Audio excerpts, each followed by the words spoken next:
The manhwa opens with maids rushing about, helping the queen through childbirth. But something is wrong, terribly wrong. The baby is breathing faintly. Our female protagonist freezes, her brain glitching like a Wi-Fi. Back at school, the teachers didn't even let them watch those childbirth videos, and now she's seeing it live in 4K with surround sound. She is validly hoping that someone will appear out of nowhere with a walkie-talkie, usher her out, and tell her this is just a restricted area. And if that's the case, then please, someone, for the love of all things holy, tell her this is just a dream. But her mind won't let her off that easy.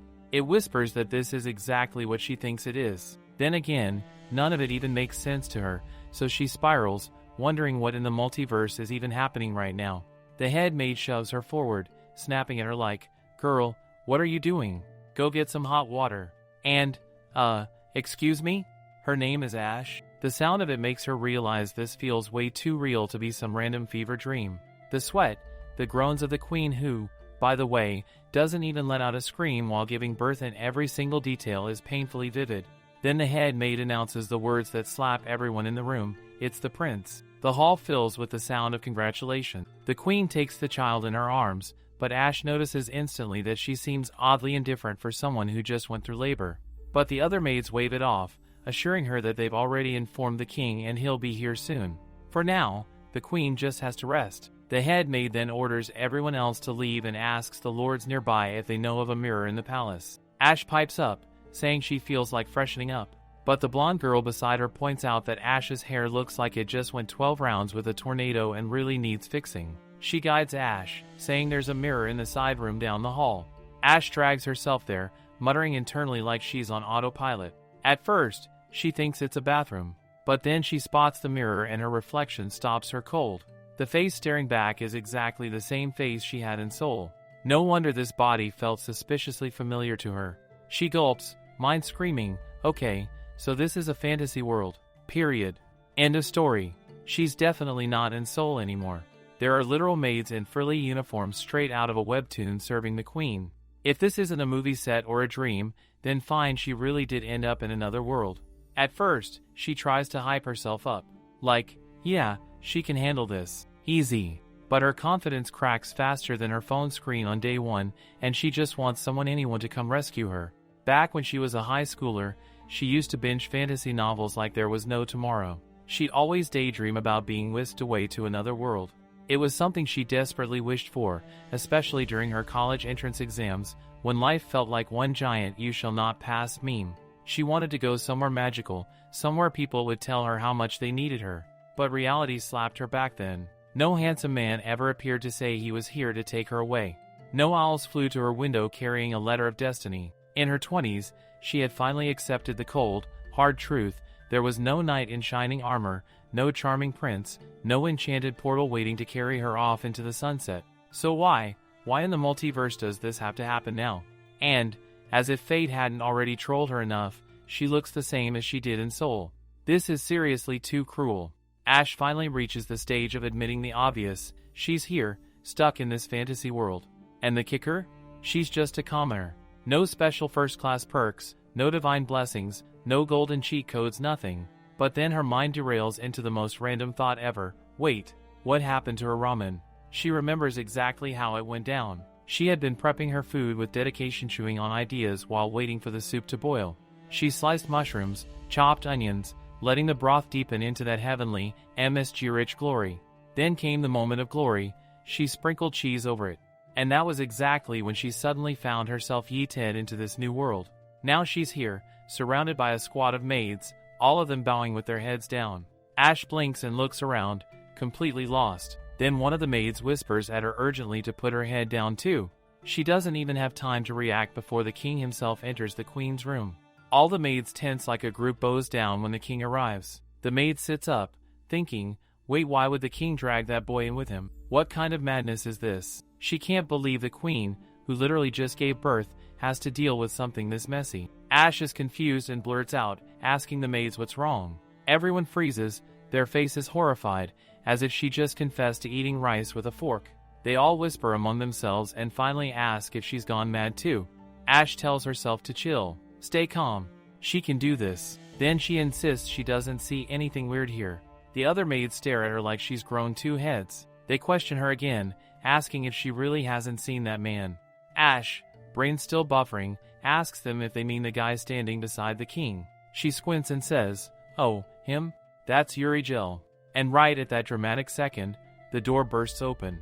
The king steps out, and Ash notices something shocking. The queen looks young, but the king is just as young as her. And there, standing beside him, is Yuri Jill. Ash nearly drops. This guy could have made it into the K-pop industry with that face, no problem. He radiates main character energy. Maybe he's a priest, maybe he's a dragon disguised in human form, here to save the world. Then Yuri Jill casually calls the king by his actual name, Evan. All the maids gasp like they've just seen spoilers for a new season drop. Even Ash flinches at the audacity. The king himself pauses, then awkwardly apologizes to Yuri Jill, and just like that, the two of them leave together. Mina whispers that she feels sorry for the queen. Ash sneaks a glance at the woman, and what she sees makes her chest tighten. The queen's face is blank, not happy, not tired, just lifeless, expressionless, like a doll. Ash finally gets it. Finally, she understands what's going on here. And the realization is colder than the ramen she left unfinished. There's this novel about a younger and powerful king and a beautiful young man named Yuri Jill. They love each other with a devotion that makes readers sigh. Yuri Jill is happier to receive a single flower picked by the king than to claim all the world's riches, while the king himself would much prefer to share a humble sip of water with his beloved young man than taste any other delicacy alone. They gladly share their most valued possessions with one another, because honestly, nothing matters more to them than their love. It is one of those common novels, the kind that makes readers clutch their chests because they are touched by the true and beautiful romance. But of course, there has to be a problem. The only hindrance to their relationship is who else? The queen. The woman who holds the one position the king can never give to his male concubine. Their marriage is arranged back when the king is still young. The queen is appointed only to give birth to the king's heir. Her destiny as the wife of the king, the main character of this story, is obvious. She is brought into the palace and made queen without even having a proper wedding ceremony. Yuri Jill once comments that the queen's palace is really pretty. And just like that, she is robbed of her palace by the male concubine. When the concubine says he envies the queen because she can accompany the king to official events, the queen is suddenly prohibited from participating in all of them. While she is living quietly in one of the royal villas, she ends up placed under house arrest just because she accidentally encounters the king and his concubine going for a stroll together. Later, even the baby she gives birth to is taken away and handed over to the concubine like some messed up royal trade deal. Ash reads all this and gets seriously mad, like she's about to flip a table. Just reading it makes her wonder how long the poor queen has to suffer. Still, the queen remains a wise and kind woman until the day she dies from an illness. Ash groans, realizing that it looks like the queen really does end up dead in this novel. If Ash herself is the main character, then sure, she could easily return to her own world by following the original story. But how is she supposed to go back if she is only a minor character? That basically means she has no choice but to survive here until the queen eventually dies, which is kind of tragic and not at all slay. Still, she knows she has to get information from Mina without accidentally revealing that she is not actually Ash. She wonders if she will even be able to pull it off.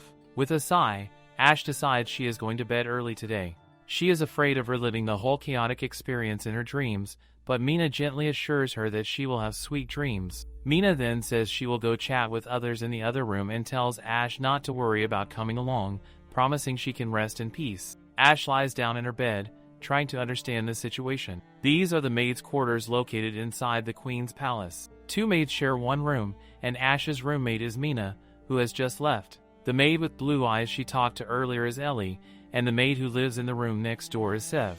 First, Ash should try to remember their names. Next, she knows she should gather more information by visiting other rooms while following Mina around. Later that night, Ash goes out of her room. Their room is at the corner of the corridor, and besides their own, there is only one other room. She knocks on the door and calls out to Sev, saying that she needs to ask her something, as if she's checking who it is first. When Mina left the room, she secretly went through Ash's belongings. What she found were 2 music boxes, 1 fountain pen, some cosmetics, and a few pieces of jewelry. She was hoping to find a diary, but there wasn't anything that could tell her more about this world or about Ash. Could it be that Ash was the one who summoned her here? In the original story, Yuri Jill was a person literally born to be loved. He was like an angel radiating love and charm, the type of character who makes readers swoon. The maids, however, all referred to him as a sly fox. After the prince was born, the king never came to see the queen again. But Uriel was often found walking near the gates of the queen's palace. And just yesterday, he even came inside the queen's palace. The maids start to murmur nervously, wondering what they should do. They just stand around, unsure of their next move. Uriel soon leaves, but his visit leaves everyone feeling uncomfortable, like the palace energy is way off. They're scared that something bad is about to go down. And then a maid bursts into the room shouting that they are in big trouble. His Majesty is here, and he has brought soldiers. The maids can't believe it. What kind of husband brings soldiers to his wife's palace, especially when she is still recovering from childbirth? Like, sir, make it make sense. Could it be that he is here to snatch away the prince? Ash remembers now, oh, duh, the soldiers are not exactly here for that, but rather to arrest the maids who are close to the queen. The queen, poor woman, has no actual power or authority, yet the king still makes sure she has absolutely nothing left to lean on. Just to prove a point and to keep her in check, he occasionally storms her palace, kicking up drama like some messy influencer starting beef online for clout. Mina goes and asks the other maids if they are alright, and the maids are left wondering what in the world the king even wants this time. Mina explains that she heard it is because they were rude to that sly fox, and Seb immediately bursts with confusion because they did literally nothing. Mina, ever the realist, says that's the whole point. The king considered doing nothing itself an insult. Seb snaps like, what, does they expect them to welcome him wholeheartedly or something? And Ash, internally, is like, yeah, that is literally exactly what the king expects. And so Ash decides that maybe this is what they should do. She goes out and greets Uriel directly, asking how he would like to be served, and everyone around is collectively shooketh. Even the sly fox never lets his smile fade, and Ash keeps her tone calm, her manner polished like she has been prepped for this moment by years of part-time jobs and side hustles that taught her customer service survival skills. Yet, it stings a little because the other girls are staring at her as if she has completely lost her marbles. Uriel asks her what her angle is, and she, keeping her gray explanations low-key, says she simply wants to know what he wishes to do here. He, of course, replies that he would like to see the prince. Ash calls out to Susa, the head lady, announcing that Uriel is here to see the prince. Susa gives a side-eye sharp enough to slice bread but says fine, she will inform the queen. Uriel steps forward and sees the prince, greeting him like some living piece of divine artwork.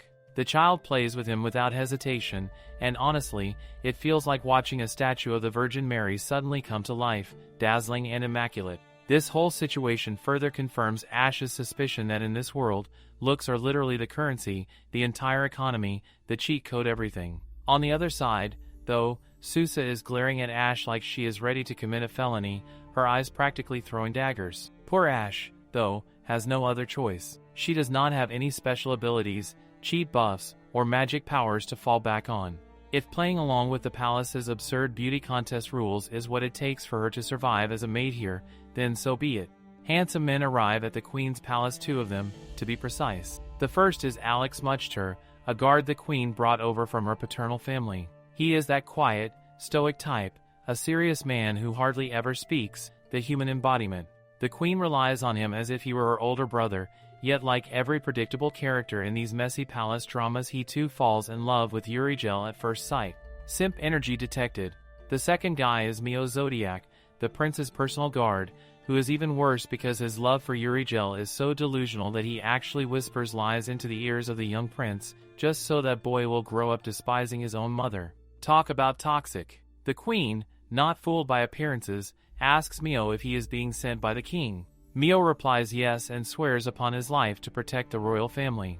Ash, watching, notices that it is basically a Knight's Oath cosplay performance. The queen then orders the maids to hand the prince over, and unlucky Ash is the one chosen. She goes, delivers the boy to Mio, and hears the queen announce that Mio will now be the guard of the prince. The queen also instructs the maid Ash, again unlucky, to make sure the little prince grows comfortable around Mio.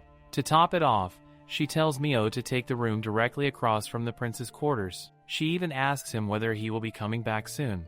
Mio smoothly mentions that he first needs to go give a report to the king and then return with his belongings. The queen, ever sharp, requests him to thank the king on her behalf for sending a guard to the prince before she even bothers giving Mio a formal title. Ash can already tell that the queen is no pushover, no meek and soft little court lady, but someone who plays this ruthless palace game with steel under silk.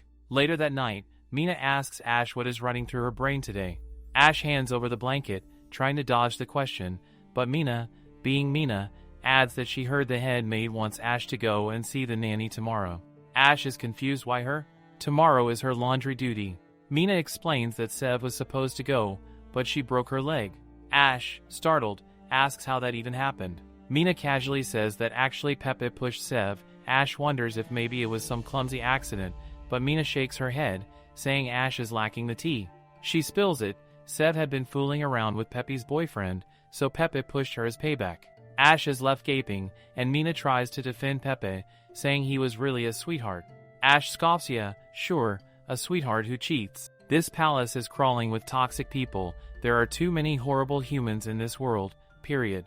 Ash never could have imagined that something truly horrifying would happen on the day she went to help the nanny in Sev's place. The king appears out of nowhere, asking the nanny if she is the one the queen brought from her house. The nanny, loyal and straightforward, replies yes, that this girl has been serving the queen since childhood. And just like that, the king stabs the nanny. No hesitation, no ceremony, just pure cruelty. He then announces, coldly, that she is under arrest for colluding with a dark magician. Ash, sitting nearby, trembles so badly she thinks she might collapse. The blood splatters onto her clothes, staining them, and the iron scent makes her dizzy with fear. As guards drag the body away, she can barely hold herself together. The king then calls out to Uriel. His voice, shockingly, is smooth and warm, like he just switched from villain stabbing people mode to romantic lead mode, and the contrast is jarring. He even points out that Uriel has gotten blood on his face too, gently asking him to forgive the mess. Ash, watching this grotesque double standard, cannot believe it. To her, this king is total trash certified garbage tier. Uriel thinks to himself that he always believed Ash to be just an ordinary serving maid, and while giving her his hand, he reflects that this must be insanely shocking for her too. She holds his hand rapidly, and he notices that she is really trembling as she faces this frightening scene. She adds in her own heart that they had no choices, because she could have simply run away. The king then asks him if she is the maid he mentioned before. Uriel nods to that, and the king suddenly grabs her face and demands her name. She nearly breaks while whispering her name, and the king points out that, actually, they are in desperate need of a new maid for his son, and he thinks she will totally be able to handle the job right. And just like that, she is handed the baby. Seeing the queen here, she dashes toward her, but the queen only glances at her, then at the unfolding scene, and leaves. The head maid calls out to Ash. Ash explains in her own mind that the king himself has asked her to take care of the prince, but she doesn't even know how to handle a baby. She can see crystal clear that no one is here to save her from this situation. The head maid points out that it doesn't even matter, because she is being hired directly by the king, so she can't say anything against it. And just like that, she becomes the nanny of the prince. She writes in her inner notes that it has already been a month since she came to this world. She has finally figured out her full name. She does think it is strange, because whenever the prince is mentioned in the story, he always appears with the Grim Reaper and the young lady Nanny. And it looks exactly like that. The nanny's name is Ash Tolian. Yet she still remains just an insignificant minor character. If she wants to survive, she knows she has to choose from these three options. The first is to follow the original plot and befriend the main character. The second is to flip the script and alter the story. And the third is to do absolutely nothing. Nothing. She sighs because it feels like trying to decide whether or not she should prepare for a public exam related to her major, find a job in a totally different field, or just stay unemployed forever. But then it hits her: she is the nanny that the king himself has hired, which means no one can actually fire her. She is literally a civil servant now. Plus, she can totally stop the manipulative bastard from brainwashing the prince into making him hate his own mother. She will even be able to sing, half joking and half serious, "His daddy is a stupid but," to the little guy someday. Later, the head maid tells her that every nanny for the royal family becomes a life peer, but Ash's case is rather special, and she hopes Ash understands this. Ash gets way too excited, because that must mean everyone is secretly dying to marry her, right? A life peer is a noble with a title that cannot be inherited. However, if their spouse also holds a title of the same rank, their children may inherit it. A lady with a life peerage is also a super popular bride candidate for nobles who aren't the heirs in their families, or knights who also possess a life peerage. Moreover, young, single ladies who possess such titles, like Ash, are extremely scarce. She gets hyped. "Guess things are finally starting to look up for me. she thinks. She even calls out in her head, "Come, young and handsome knights, your future bride awaits." The head maid interrupts, calling out to her and shattering her little daydream. She adds that the moment Ash signs this contract, she will be solely responsible for the prince's care, and she hopes Ash understands the real weight of her work. Ash mutters to herself that it's not like she can actually reject the king's orders anyway. The head maid slides the contract over to her. But oops, poor Ash can't deal with reading any of this stuff. It turns out she is totally illiterate. This is embarrassing, especially since, in her old life, she had top grades for the language portion of her college entrance exam. So, dying inside, she admits to the head maid that she doesn't know how to read. The head maid sighs and says that it's obvious, of course she was a commoner. However, since they cannot have a person with inadequate skills serving His Highness, she plans to find a teacher who will teach Ash how to read and write. Ash, all ashamed, quietly says okay and thanks her. On her very first day as a nanny, Ash moves into the room right next to the prince's chamber. The queen breastfeeds the prince thrice a day, keeping everything as routine as possible. She mentions to Ash that she has heard her name before, but she can't seem to recall it properly, so she asks for it again. After receiving the answer, the queen thanks Ash for her hard work. Ash, ever so polite, says that she will bring the prince to the queen during lunchtime, but the queen casually dismisses the idea, saying it won't be necessary because she doesn't want her room smelling like a newborn. With that, the queen leaves, basically dropping the mic like some kind of royal diva.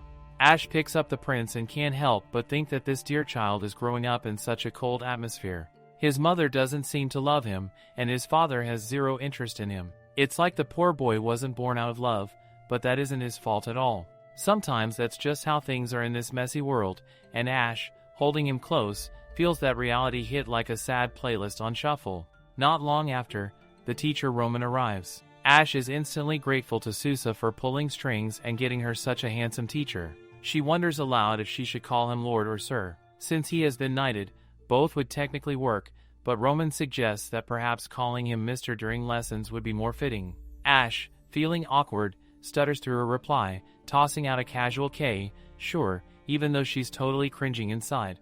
It's super early in the morning, so early that even the maids are still sleeping and the palace feels half dead quiet. Ash wasn't expecting much from her new life, but she definitely didn't think she'd be hitting the books while looking after a literal baby at the same time. As a result of this hectic schedule, Sir Mio has also been on standby at this hour, which makes the whole scene feel like some weird crossover episode. Roman knows it isn't easy studying at the crack of dawn, but he explains he has other business to attend to, so he apologizes for the tight schedule. Ash weighs it off in her own vibe, thinking it's very kind of him to even be teaching her like this. But the reality hits fast. It's only been a single day since she went without sleep to feed the prince, and already she wants to throw in the towel on this whole nanny thing. She's barely surviving on fumes, baby cries, and royal politics, and it feels like she's on the edge of saying, "Bestie, I'm out." Roman notes that there is still room for improvement, but Ash's handwriting isn't bad at all. It looks like she has the basics down for writing, and honestly, that's already a win. Ash replies that she can read a few simple words, silently thanking the universe that the letters in this world are at least similar to the alphabet she already knows. Roman then explains that His Highness will eventually get tutors of his own, but until then, Ash will be in charge of teaching him the very basics. He suggests they should set their goal toward reaching the level where she can read storybooks aloud to His Highness. Ash nods at this plan, calling him Sir, which makes Roman smile in that annoyingly charming way and ask her again to call him Mr. during lectures. Their eyes meet, and Boom Ash feels a sudden love attack right to her heart. She can't believe she's blushing over something like this. She feels like some awkward teenager all over again, and maybe it's because she hasn't been this close to a man in forever.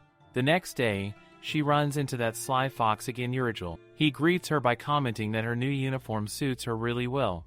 Ash honestly can't decide if this is an insult wrapped in a compliment or just him messing with her head, because his tone screams chaotic energy. She wonders to herself that when the prince grows older, who will he remember most? Will it be Urigel, who sometimes sings songs to him with this weird gentle vibe? Will it be the queen, who breastfeeds him 3 times a day?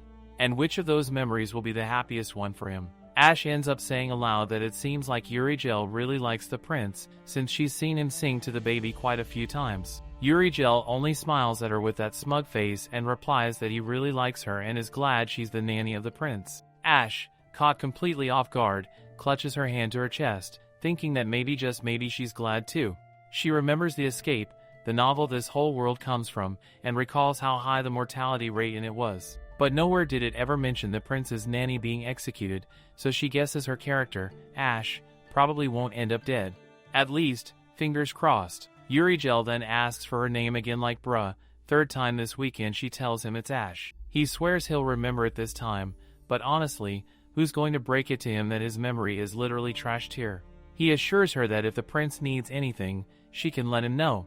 Suddenly, the queen's weird statement about not giving the prince a name pops into Ash's mind. She blurts out that the prince needs a name and a doctor. Uriel blinks at her, totally surprised, because he wasn't expecting her to throw something like that out. Ash, flustered, insists she only said it because she thought he wanted her honest opinion. Uriel, still processing, tells her that choosing the baby's name is something his parents should do, so they should leave it to the king and queen. Ash is low-key in denial about how this guy, of all people, is actually making sense. Then he adds that he'll definitely ask the king to bring a doctor for the prince, since babies are fragile. And finally, Uriel leans closer and says he'll let her in on a secret. The king actually loves his son very much. Ash just stares at him like, wait, what? Because that revelation was not on her bingo card. Taking care of a baby is exhausting enough, but when it's someone else's child? Yeah, that's nightmare. During the day, it's somewhat bearable because Ellie shows up. Ellie is like a pro at this. She has baby handling experience coded into her DNA. But the moment the sun sets, night shifts turn into living hell. Before Ash can even process the meaning behind Uriel's words, her war as the prince's nanny begins. Sleep? Cancelled. Sanity?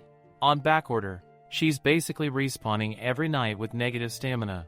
Ellie, of course, makes it look easy, and Ash is just side-eyeing her like, girl, how do you even manage this circus? Ellie has the calm aura of someone who's already raised a small army. Turns out, that's not an exaggeration. Back home, she has a whole squad of younger siblings she's basically raised herself. Ash is like, oh, slay, no wonder.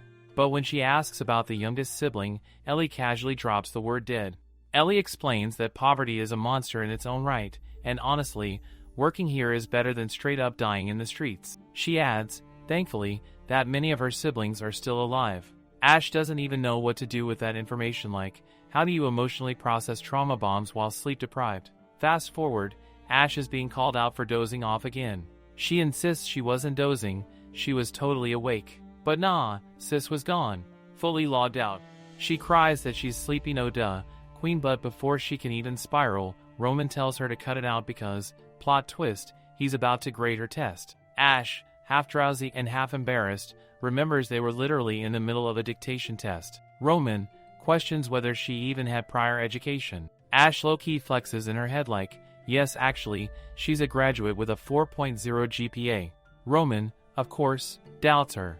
He thinks she might have learned from some random non-professional, because let's be real, she doesn't exactly give off Harvard vibes. Still, he admits she can read and write correctly. Sure, there are mistakes sprinkled in, but the foundation is solid.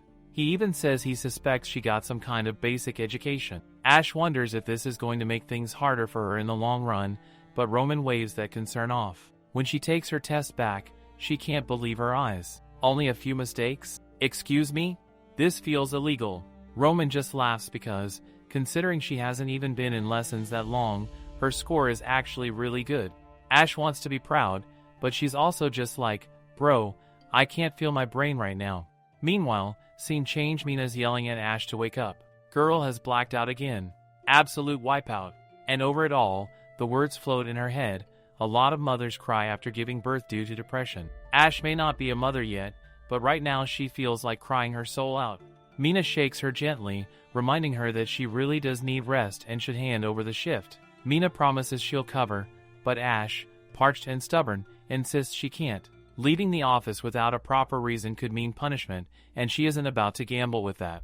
Mina, however, reassures her again, saying she'll keep an eye on the prince. So Ash finally lets herself lean against the wall beside Mio, eyes heavy. She remembers how Mio used to be the fan favorite among the maid's good looks, knightly aura. She wonders if that's still true now that he's walking around with sleep deprivation dark circles. Plopping against the wall, Ash mutters if he's still alive. Mio, unfazed, confirms it. Both of them are watching over the baby prince 24/7, and it's clearly draining them dry. Sir Mio is sleeping only enough to survive, which means he's already at the brink of his limit. Ash rambles on, saying she can sleep literally anytime as long as there are lights off, a pillow, and a blanket. Bare minimum, queen energy. But what about Mio? She wonders out loud. Mio calmly explains that most knights can control their sleeping patterns, like it's just a casual Jedi trick. Ash has been thinking for days that she just can't keep up with this anymore, so her brain spills out a wild idea. What if they move the baby prince into her room at night? That way she can feed him as soon as he wakes, and since she's already oversharing at this point, she even tosses in a half-delirious question, would Mio like to sleep in her room too, as long as he isn't sensitive to noise? Mio's system immediately blue screens. He processes this madness before reminding her that it's not appropriate for a man and woman to share a room. Ash, running purely on chaotic sleep-deprived logic, argues it'd only be at night. Mio counters, saying rumors would spread. Ash, still spiraling, insists it could be their little secret anything for survival. This lack of sleep is clouding her judgment hard, and it's dangerous. She needs to stay sharp, keep her Korean self from slipping out, and also figure out what Urigel's cryptic words even meant. Babysitting has eaten all her mental bandwidth, leaving no time to strategize. If this keeps up, she might step on a metaphorical landmine sooner rather than later. Mio finally asks why she's being so considerate. At first, Ash is startled, but she laughs it off, admitting she can't just have the prince in her room without his approval. Mio reminds her that knights are trained to be alert even while asleep, ready to react at any second.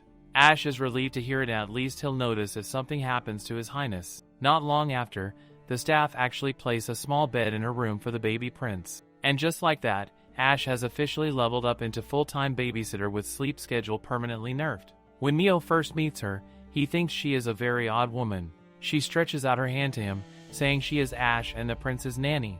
At first glance, she seems like a normal girl, but there's a certain boldness about her that doesn't quite match her modest appearance. Upon asking how she should address him, Mio casually says she can do as she wishes, which only makes her seem even stranger in his eyes. The very next day, she surprises him again by asking if he knows of any library nearby. Mio explains that the royal library is close to the gate, and she wonders out loud if they might have some books about children. In her head, she knows that having a veteran nanny teach her the ropes would be chef's kiss amazing, but since that's not happening anytime soon, she figures she'll have to improvise. Seeing the prince absent-mindedly playing with her hair, Ash remarks that he seems to be in a good mood today. Then, turning to Mio, she boldly requests that if he's already done eating, could he pretty please talk to his highness while she finishes her meal? She assures him it won't take long. Mio reluctantly takes the prince, announcing that he's only giving her 5 minutes. Ash dives into her food while Mio wonders what on earth he's even supposed to talk about with the child. Ash, between bites, tells him he can talk about literally anything, even his first love. Patting the prince, Mio starts speaking, saying he used to live in a house near the ocean and that he could smell the salty breeze every morning. And just as Mio begins to find some rhythm in this strange babysitting assignment, Ash casually drops the line that Mio should hold the prince's head high enough so the little one can hear his heartbeat. Mio is low-key baffled, but he does as told. Later that night, Ash asks Mio if he has had any time to train ever since he was assigned to guard the prince. Mio replies that he hasn't, and she tilts her head, curious about whether guards normally work on a full-time basis like him. Mio explains that it was the king's will, and Ash finds that odd.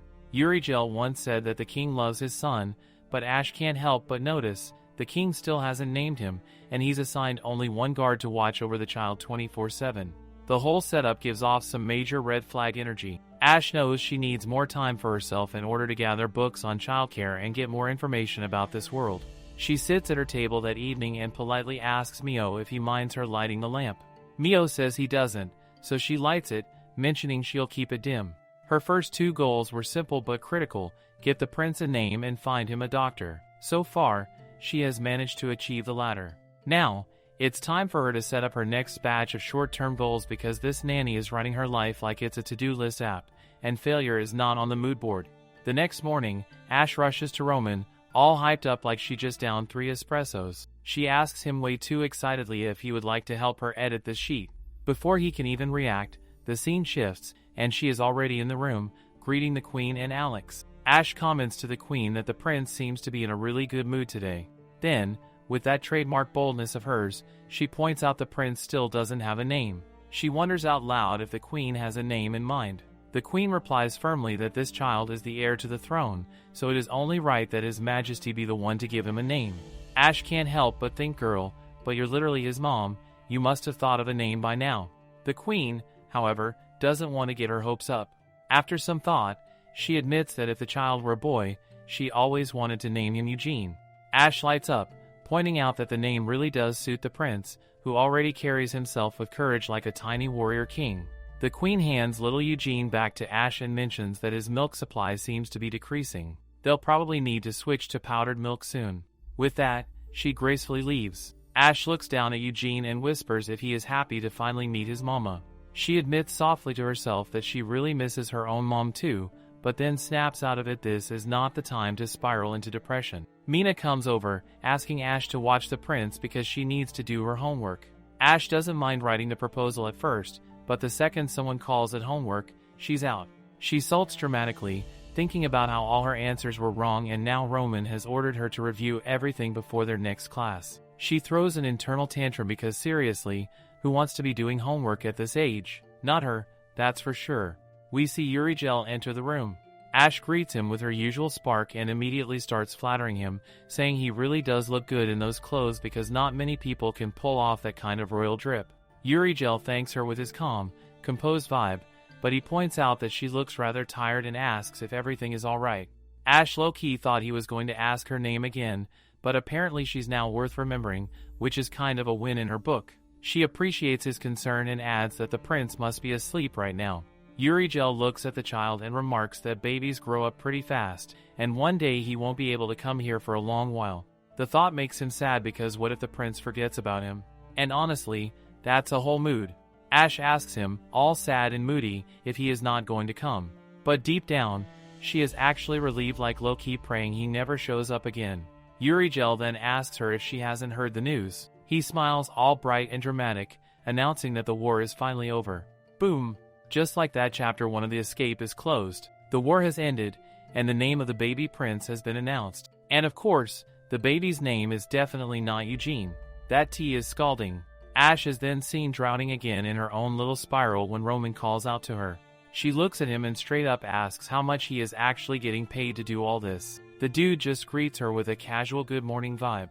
Ash repeats it back with a dry yes, good morning, but adds that she was being dead serious about the question. Roman just smiles, totally unbothered, and reveals that, plot twist, he doesn't get paid at all. That makes Ash choke, and he explains further that Sousa is actually his cousin. Ash immediately goes into denial mode. Because excuse her, this elvish-looking hottie and that Ice Queen head maid are related?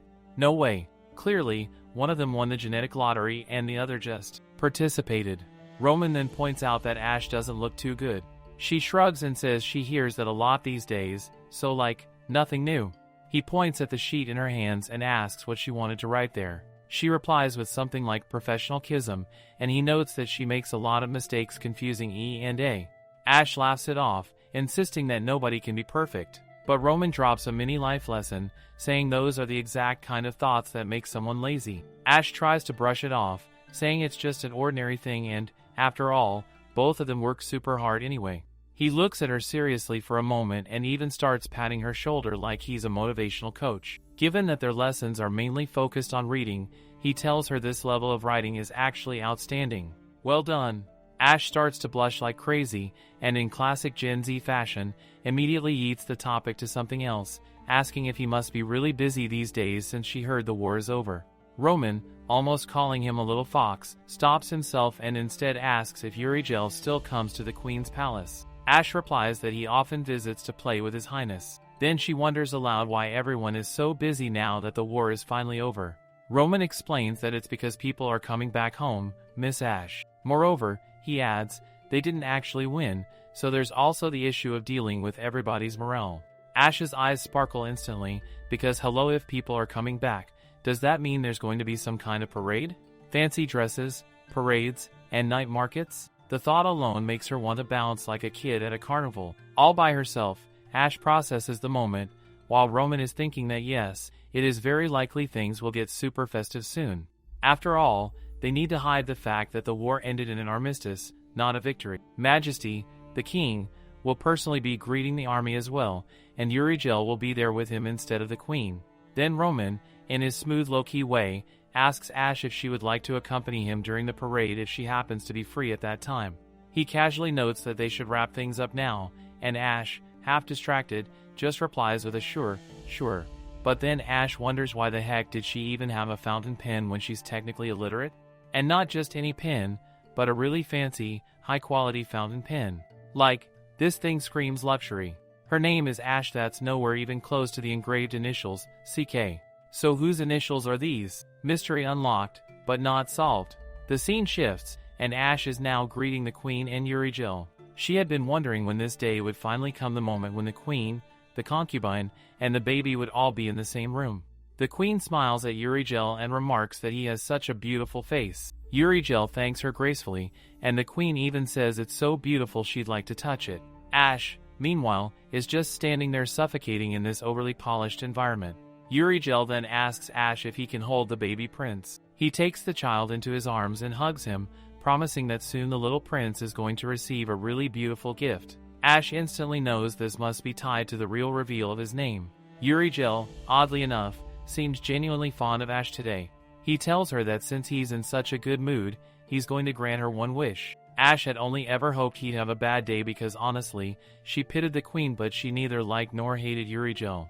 But now this man is acting like some smug benefactor, as if he's tossing a treat to a puppy wagging its tail. The arrogance is unreal. What an absolute asshole. Ash blurts out that she wants ramen. Uriel, confused, asks what that even is. She hurriedly smiles and says she's joking. Instead, she makes her real wish clear. She wants the queen's budget to be increased right away. Because let's be real, the king and his concubine are going to go live happily ever after anyway, while the queen remains stuck in unhappiness. That is why Ash has to carefully think about what she can and cannot change, as well as what she can get out of this strange situation. Before leaving, Uriel calls out to her and says he hopes she gets prettier by the next time they meet. That leaves Ash standing there, completely baffled, wondering what in the actual world he meant by that. There are countless stories about love. People love other people and sing about love, but she wonders why so many of those stories never end well. She is certain that the king and Uriel will find their happy ending. Yet what about Sir Alex and Sir Mio, both of whom love someone who will never return their feelings? And what about all the others whose names are never even mentioned? Are they truly content with merely being able to love someone from afar? She has been thrown into this world, and it feels as though she is floating in the middle of an endless ocean on a pitch-black night, with nothing to guide her. She cannot even row the boat because she is too frightened of what might happen if she does. All she can do is hope that her small boat does not get shipwrecked. Yet the storm is already on its way, looming closer. He leaves her with words that he hopes she will be prettier the next time they meet, handing the prince into her care before taking his leave.